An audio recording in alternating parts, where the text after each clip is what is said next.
The indigenous struggle has reached a new stage. The real magnitude of the crimes of colonization have come to light. The discovery of the bodies of indigenous children on residential school sites has only confirmed what many in our communities already knew. The only difference now is we have a constantly updated tally of those who didn't make it. This genocide is baked into the very foundations of this country. This was the birth of capitalism. And people are starting to wake up to this. For the first time in history, a majority of Canadians support Indigenous peoples. This is making the Canadian state and the ruling class nervous.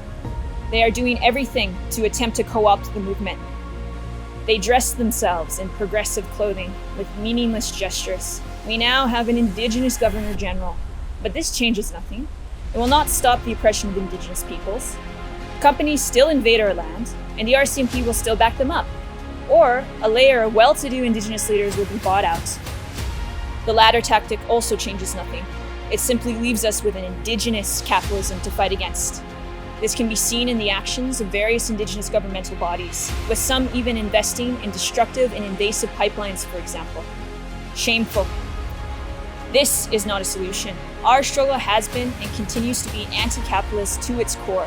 The struggle on the land, from Oka to Wet'suwet'en, to Landback Lane, to Fairy Creek, and many more, are all bound up in conflicts with the capitalist system.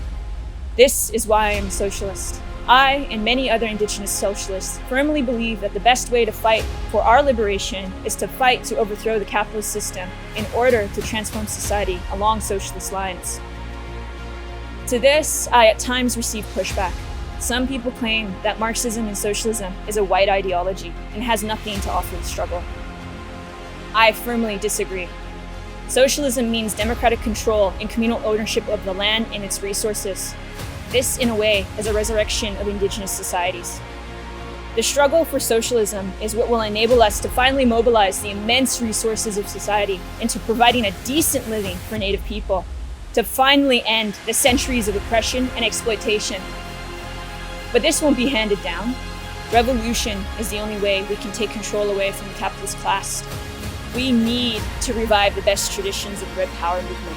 Indigenous and non-Indigenous working class people of all backgrounds need to fight for revolution against this disgusting system, which was born with the genocide of so many Indigenous people, including my own. We need to get organized. Organized people get the goods.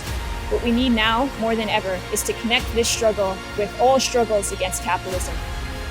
If anything said here resonates with you, please do not hesitate to reach out.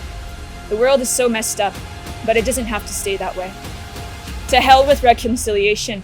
Revolution is what we need.